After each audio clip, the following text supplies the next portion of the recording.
Doctor Anupama, ഇപ്പോൾ സുഖപ്രസവം ഏതൊക്കെ രൂപത്തിൽ ആകാം എന്നുള്ളതിൽ പലരും പഠനം നടത്തുന്നു, പലരും വീഡിയോ ഇടുന്നു, പ്രസവിക്കുന്നതിൻ്റെ ദൃശ്യങ്ങൾ തന്നെ അടക്കം വീഡിയോ ഇടുന്നു. ഇത് ആശുപത്രിയിൽ പോകേണ്ടതില്ല എന്ന രൂപത്തിൽ വളരെ സ്വാഭാവികമായ കാര്യമാണ്. അതിന് ആശുപത്രിയെ ആശ്രയിക്കേണ്ടതില്ല എന്ന രൂപത്തിൽ വീഡിയോ ഇടുന്നു. അതിൽ ആകൃഷ്ടരായി ചിലരെങ്കിലും ആ രൂപത്തിൽ ചെയ്യുന്നുണ്ട്.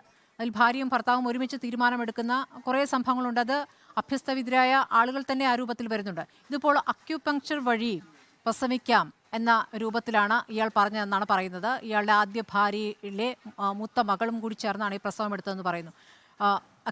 യഥാർത്ഥ അക്യുപങ്ക്ചർ പഠിച്ചവരാണ് ഇവരെന്ന് കരുതുന്നില്ല. അതും വ്യാജ സിദ്ധൻ്റെ അടുത്ത് പഠിക്കാൻ പോയി എന്നൊക്കെയാണ് കേൾക്കുന്നത്.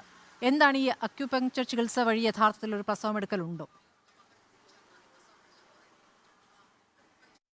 ഇല്ല, തീർച്ചയായിട്ടും വളരെ അശാസ്ത്രീയമായ ഒരു നിലപാടാണ് ഇക്കാര്യത്തിൽ എടുത്തിരിക്കുന്നത്. കാരണം പ്രസവം ശരിയാണ്, നോർമൽ ഡെലിവറി അല്ലെങ്കിൽ സുഖപ്രസവം എന്ന പേര് തന്നെ സൂചിപ്പിക്കുന്ന പോലെ എല്ലാവരും വിചാരിക്കും വളരെ സുഖമായിട്ട് പ്രസവം അങ്ങ് കഴിയുന്നു എന്നാണ്. ഒരിക്കലുമല്ല. ഒരു പ്രസവ മുറിയിൽ വളരെ സങ്കീർണതകളിൽ കൂടെ കടന്നുപോയിട്ടായിരിക്കും പകുതിയിലേറെ, ഏകദേശം ഒരു 50% സ്ത്രീകൾ പ്രസവിക്കുന്നത്. അവർക്ക് ഇപ്പോൾ പ്രസവ വേദന തുടങ്ങി 7, 8, 10 മണിക്കൂർ കഴിഞ്ഞ് പ്രസവിക്കുന്ന സ്ത്രീകൾ വരെയുണ്ട്. ഈ സമയങ്ങളിലെല്ലാം തന്നെ പല രീതിയിൽ അവരുടെ രക്തഓട്ടത്തിൻ്റെ ഗതികൾ, അവരുടെ ഹൃദയമിടിപ്പിൻ്റെ ഗതികൾ, അവരുടെ വേദനയുടെ തോത്, ഗർഭപാത്രം എത്രത്തോളം കൺട്രാക്ട് ചെയ്യുന്നു അല്ലെങ്കിൽ റിലാക്സ് ചെയ്യുന്നു, ഇങ്ങനെയുള്ള കാര്യങ്ങളെല്ലാം നിരന്തരം അവിടെ പഠനം നടത്തിക്കൊണ്ടിരിക്കുകയാണ്.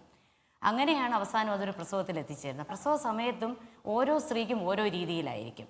പ്രത്യേകിച്ച് ആദ്യ പ്രസവമുള്ളൊരു സ്ത്രീയെ പോലെ ആയിരിക്കത്തില്ല നമ്മുടെ ഈ സഹോദരിയുടെ കാര്യത്തിൽ പറഞ്ഞ പോലെ 3, 4 പ്രസവം കഴിഞ്ഞ ഒരാൾ. അതുകൊണ്ട് തീർച്ചയായിട്ടും 2, 3 പ്രസവം കഴിയുമ്പോൾ തന്നെ അവർക്ക് അവരുടെ ഗർഭപാത്രം ചുരുങ്ങാനും അതുപോലെ തന്നെ അത് വീണ്ടും വികസിക്കുവാനും ഒക്കെയുള്ള ആ ഒരു കൺട്രാക്ഷൻ എന്നൊക്കെ പറയുന്ന കാര്യങ്ങൾ ഒരുപാട് വ്യതിയാനങ്ങളുണ്ട്. അപ്പോൾ അവർക്ക് പലപ്പോഴും അമിതമായ രക്തസ്രാവത്തിലേക്ക് പോകാൻ സാധ്യത ഏറ്റവും അധികമുള്ളൊരു വിഭാഗമാണ് ഈ പറഞ്ഞ പോലെ 2, 3 കുട്ടികളുള്ള സ്ത്രീകൾ. അങ്ങനെ ഒരു വിഭാഗത്തിൽപ്പെട്ട ആളായിരുന്നു നമ്മുടെ ഈ മരണപ്പെട്ട സ്ത്രീ.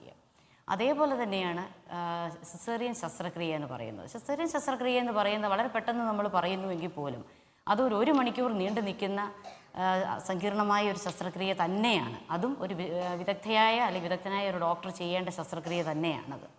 അപ്പോൾ അവിടെയും ഈ പറഞ്ഞ പോലെ 2, 3 ശസ്ത്രക്രിയ കഴിഞ്ഞ ഒരാളുടെ യൂട്രസ് എന്ന് പറയുമ്പോൾ വളരെയധികം കട്ടി കുറഞ്ഞതും എപ്പോൾ വേണമെങ്കിലും പൊട്ടാവുന്നതും മറ്റ് പല കോംപ്ലിക്കേഷൻസിലേക്ക് പോകാൻ സാധ്യതയുള്ളൊരു ഗർഭപാത്രമാണ്. ആ ഒരു ഗർഭപാത്രത്തിൽ ഒരിക്കലും നമ്മളൊരു സുഖപ്രസവം പറയുകയില്ല.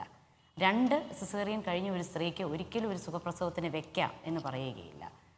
അതുപോലെ ഒരു സിസേറിയൻ കഴിഞ്ഞ ഒരു സ്ത്രീ ആണെങ്കിൽ പോലും വളരെയധികം സങ്കീർണതകളുള്ള എല്ലാ ഫെസിലിറ്റീസുമുള്ള ഒരു ലേബർ റൂമിൽ അനസ്തേഷ്യ ഡോക്ടറൊക്കെ എപ്പോൾ വേണമെങ്കിലും അവൈലബിൾ ആകുന്ന അല്ലെങ്കിൽ ബ്ലഡ് ബാങ്ക് ഫെസിലിറ്റീസ് ഉള്ള ഒരു സെൻറ്ററിൽ മാത്രമേ അങ്ങനെ ഒരു സിസേറിയൻ ശസ്ത്രക്രിയ കഴിഞ്ഞ ഒരു സ്ത്രീയെ പോലും സുഖപ്രസവത്തിന് വെക്കാവൂന്ന് ആണ് ശാസ്ത്രം പറയുന്നത്.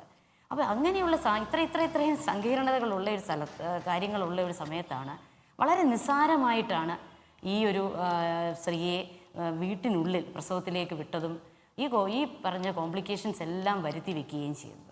അതുകൊണ്ട് തീർച്ചയായിട്ടും ഇപ്പോൾ അക്യുപങ്ക്ചർ ആയാലും ഏത് ഓൾട്ടർനേറ്റീവ് മെഡിസിൻസ് ആയാലും ശരി, ഓൾട്ടർനേറ്റീവ് മെഡിസിൻസിനെ കുറിച്ച് കൂടുതൽ അഭിപ്രായം പറയാൻ ഞാൻ ആരുമല്ല. പക്ഷേ എങ്കിലും നമ്മളുടെ ഗൈനക്കോളജിയുടെ എൻ്റെ അറിവ് വെച്ചുകൊണ്ട് പറയുകയാണ്, അത്തരം ഓൾട്ടർനേറ്റീവ് മെഡിസിൻസിനൊന്നും തന്നെ പ്രസവത്തിൽ ഒരു സാധ്യതയില്ല എന്ന് തന്നെ വേണം പറയാൻ.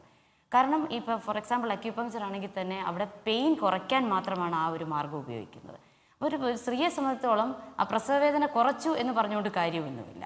അത് പ്രസവത്തിലേക്ക് സുഖമായി പ്രസവിച്ച് അമ്മയ്ക്കും കുഞ്ഞിനും ഒരു പോറലും ഏൽക്കാതെ കിട്ടുക എന്നുള്ളത് വളരെ പ്രാധാന്യമാണ്. അതല്ല വെറുതെ വേദന മാത്രം കുറച്ചത് കൊണ്ട് അത് നല്ല രീതിയിൽ ഒരു പ്രസവത്തിൻ്റെ എൻഡിലേക്ക് എത്തും എന്ന് നമുക്ക് പറയാൻ കഴിയുകയില്ല.